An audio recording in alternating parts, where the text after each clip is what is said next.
Okay, we're talking about last night, reference last night with the rehearsal, and my rehearsing this group for an upcoming recording with Universal. And of course, I arranged and wrote all of the pieces, and was directing the pieces and instructing and etc. And the point about that, and I was telling Kevin, that's really old news for me. And I'll go back when, you see, I studied composition, that is, Western composition. I went to American University, I went to Philadelphia Conservatory, and when I moved to New York, I studied with John Corigliano, who's a well-known operatic writer, and taught at Lehman.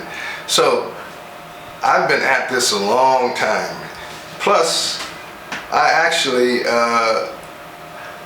actually started on piano as a kid, but I didn't continue studying method lessons for a lot of reasons. In those days, the teacher would hit you on the knuckle, if you made a mistake. So I couldn't use that. But I was drumming, also had the drumming instincts, and it's coming up. It was athletics and music. And I played up sports, ball, football, basketball, track, and I was doing music. So it was all a combination to me. And so as I went along, and I left the Philadelphia area and went to DC, and I landed an engagement in the Bohemian Caverns, famous crystal caverns. And we were there. I was there 6 nights a week for 3 years with a group called JFK Quintet. I also was studying at American University in the daytime. So, and I wrote this piece called Mirrors, which was representative of a compositional class where we were dealing with mirror writing. Okay, so Eric Dolphy came to play with us in around the summer of '63. Andy White, the saxophonist, who was invited, was in the group that we were that held down at the caverns, was invited to Tanglewood to do a classical. He was a classical oboist, so he did a clinic up there, and so we had got that Eric Dolphy to come down. So he came down for 3 weeks. I gave him the piece Mirrors. When I decided to move to New York in the fall of '63, I came to '63. I came to New York City, and Eric was, in effect, I found out later, he was actually trying to set me up with the Blue Note. He was doing a recording with Blue Note Records. It was called Out to Lunch, which is a very important date at that time. So I wasn't even on the date. I wasn't playing drums. Tony Williams was the drummer on the date. It was Tony Williams, Freddie Hubbard, Richard Davis, Bobby Hutcherson. He invited me to the rehearsal. He told me to come to the rehearsal and bring music. Okay? And I did that. I brought Mirrors. And I came to the rehearsal, and they were rehearsing. And Eric, at one point, introduced me.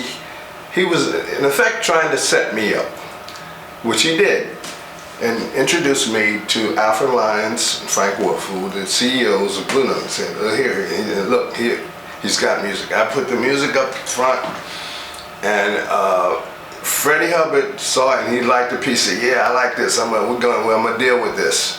We're gonna deal with that. And when Freddie Jordan started his band, shortly after, and he called me, and we got together, and he recorded the piece. He liked the piece. It was no big deal to me, writing and arranging music and bringing in charts. It was nothing. I had been doing that. I didn't think that much of it. I had been doing that all along. I remember one thing specifically.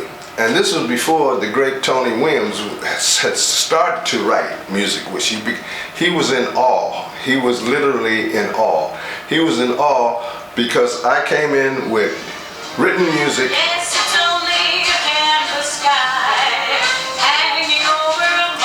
Continue. Yeah. Continue. I came in with written music and charts, and he was in awe of that because he wasn't even doing that.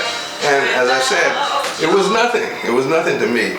And so I brought the piece in, Mirrors, and the rest is history, so to speak.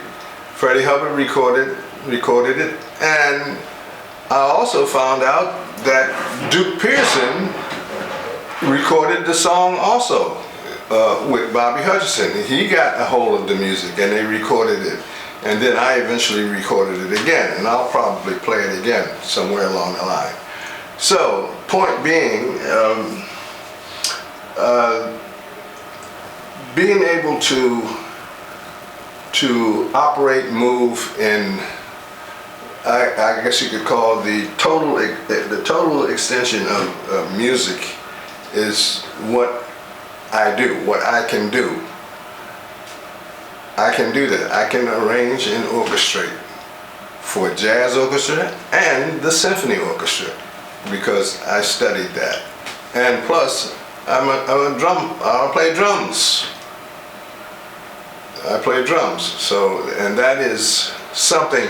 The other point on that is, you see, because at that time when I brought in that piece, see, no drummer was bringing any music or written music. The only one would be Max Roach. Max Roach was the only noted drummer that I can think of that was able to write and arrange and bring in charts. Nobody else that I know of. So that in itself was a rarity, and that's why people were always, in awe of that aspect. Thank you very much for that, Joe Chambers. I really appreciate you going back and talking about your history in Washington D.C. and your relationship with Eric Dolphy and all the great things you do. So I want to thank you very much for that. Oh, thank you.